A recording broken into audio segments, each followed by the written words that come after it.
Welcome back, it's me, Lou.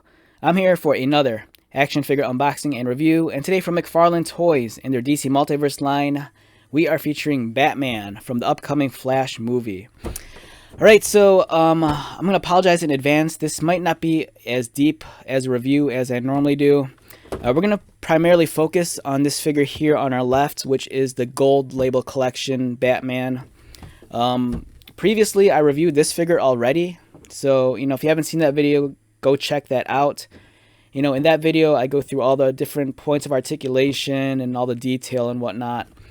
But for the most part, this figure is identical to this one. The only thing difference is like the head and neck area. So I kind of feel like I don't want to, revisit doing a full review of this same style of action figure. If anything, we're just going to take a look at the differences.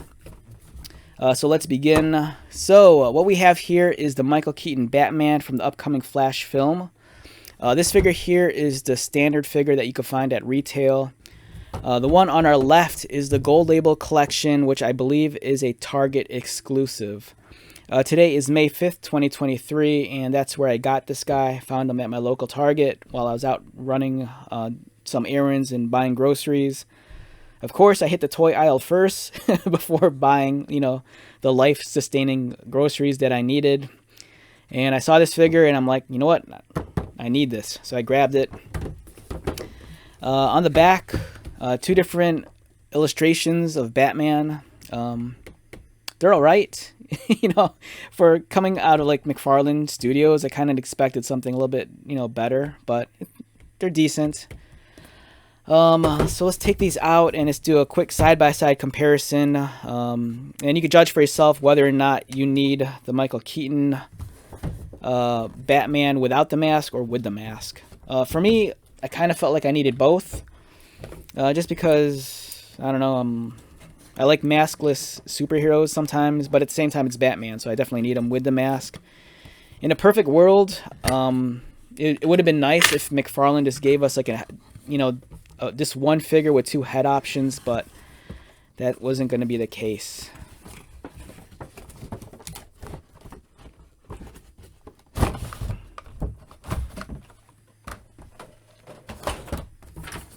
And let's take this guy out also. So remember, if you haven't seen my review on this guy here, go check that out.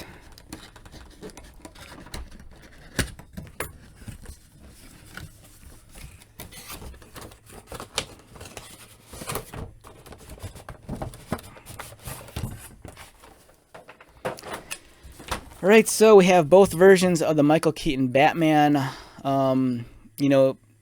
Upon closer examination, you can see that the bodies are, I think, identical. It's just around the neck area and the head is where you'll notice the differences.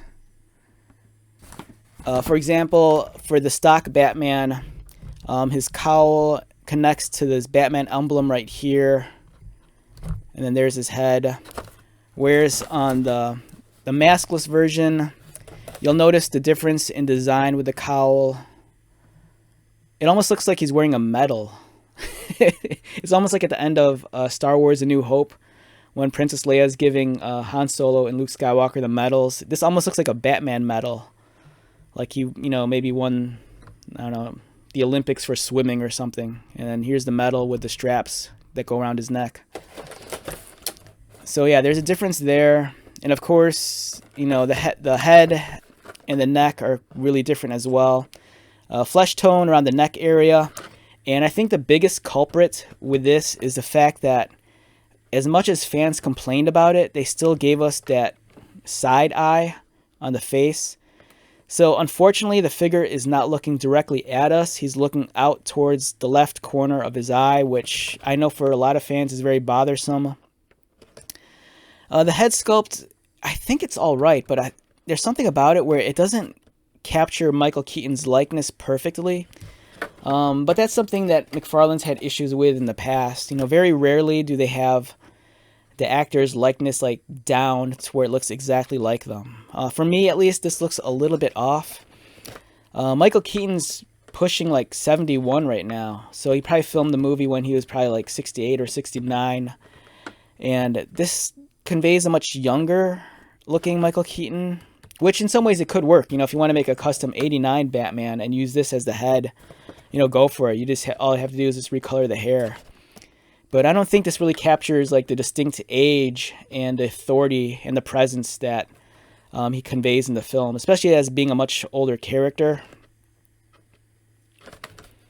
But it still looks nice. You know, it's not perfect, but for me, it's passing. They both come with the same accessories. It comes with the grapple gun, and then the batarangs, and then the extra pair of hands. So overall, it's a great action figure. Ideally, I think if you only want one Batman figure from the Flash film, it's probably going to be this one. But, you know, if you kind of feel the need to complete the series, you might go out of your way just to get the maskless one right here, which is the Gold Label Collection, available only at Target, I think. So, both great looking action figures, and, you know, if you have the McFarlane Batmobile, I think these would be very, very at home, you know, driving that thing around your living room or whatever. Alright, so let's wrap this up. Once again, my name is Lou. If you're new to my channel, welcome. If you are a returning viewer or subscriber, thank you so much for your continued support. I greatly appreciate it. So until the next video, be safe, take care of yourself, buy lots of toys, and most importantly, be happy. And I'll see you at the next one. Alright, later.